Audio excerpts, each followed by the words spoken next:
Hello guys, welcome to my YouTube channel the Calcutta junction. আমি ঋত্বিক, আর আজকে তোমরা দেখছো আমার মুর্শিদাবাদ ভ্রমণের দ্বিতীয় অংশ। তো ভিডিওতে তোমরা দেখেছিলে আমরা কিভাবে মুর্শিদাবাদে পৌঁছেছি, কলেজ ঘাটের বিখ্যাত মোমো খেয়েছি আর লোকাল এলাকা ঘুরেছি। আর আজকের দিনের প্ল্যান ছিল ইতিহাস, স্থাপত্য আর লোকাল স্বাদের মেলবন্ধন। দিনটা শুরু হয়েছিল খুব সকাল সকাল। হোটেল থেকে বেরিয়ে প্রথমেই গেলাম একটা কাছের পুরনো লোকাল দোকানে। গরম গরম কচুরি আর আলুর তরকারি। সকালের এই সাধারণ খাবারটাই এখানে আলাদা লাগে, কারণ স্বাদের সাথে জড়িয়ে আছে জায়গার নিজস্ব গল্প। খাওয়া শেষ করে আমরা ট্রেনে চেপে রওনা দিলাম মুর্শিদাবাদের উদ্দেশ্যে। ট্রেনের জানলা দিয়ে বাইরে তাকালে দেখা যায় মুর্শিদাবাদের আসল ছবি। লোকাল মানুষ, বাজার, রাস্তা আর ধীর গতির জীবন।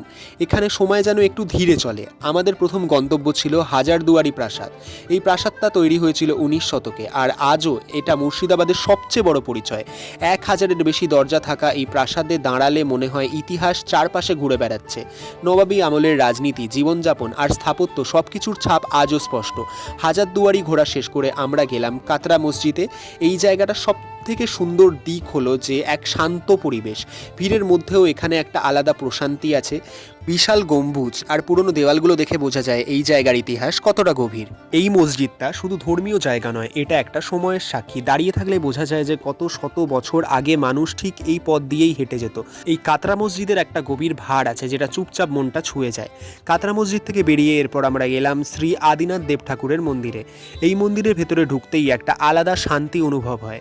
ঘোরাঘুরির ক্লান্তির মাঝেও এখানে এসে মনটা একটু হালকা হয়ে যায়। প্রার্থনার শব্দ, ধূপের গন্ধ, চারপাশের পরিবেশ সব মিলিয়ে জায়গাটার একটা আলাদা শক্তি আছে।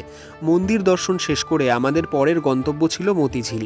একসময় নবাবদের অবসর কাটানোর জায়গা ছিল এই মতিঝিল, আর আজও সেই রাজকীয় অনুভূতিটা এখানে টিকে আছে। জলের ধারে চারপাশ দাঁড়িয়ে তাকালে মনে হয় যেন শহরের ব্যস্ততা অনেক দূরে চলে গেছে।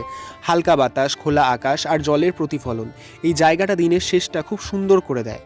ঘোরাঘুরির ফাঁকে আমরা কিছু লোকাল খাবারও ট্রাই করেছি। বড় রেস্টুরেন্টে নয়, ছোট ছোট লোকাল দোকান, যেখানে মুর্শিদাবাদের আসল স্বাদটা লুকিয়ে আছে। দিনের শেষে আমরা আবার হোটেলের দিকে ফিরে এলাম।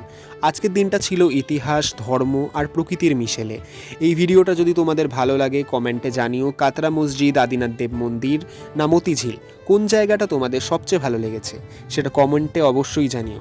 আর মুর্শিদাবাদ সিরিজের পরের এবং শেষ পার্টটা খুবই তাড়াতাড়ি আসছে। তারপর পুরো ট্রিপ নিয়ে একটা ডিটেল ভ্লগও আসবে। তাই দ্য ক্যালকাটা জাংশন ইউটিউব চ্যানেলটাকে সাবস্ক্রাইব করে রেখো আর বেল আইকনটা প্রেস করে দিও। তাতে কি হবে কি, আমি যখনই কোনো নতুন ভিডিও ছাড়বো তাতে তোমাদের কাছে নোটিফিকেশন পৌঁছে যাবে। আর এই ভিডিওটা কেমন লাগলো কমেন্ট করে জানাতে কিন্তু ভুলো না। আর তুমি কোথা থেকে আমার ভিডিও দেখছো সেটাও জানাতে ভুলো না। তাহলে দেখা হচ্ছে আমার পরবর্তী লাস্ট মুর্শিদাবাদের শর্টস ভিডিওতে। Thank you guys.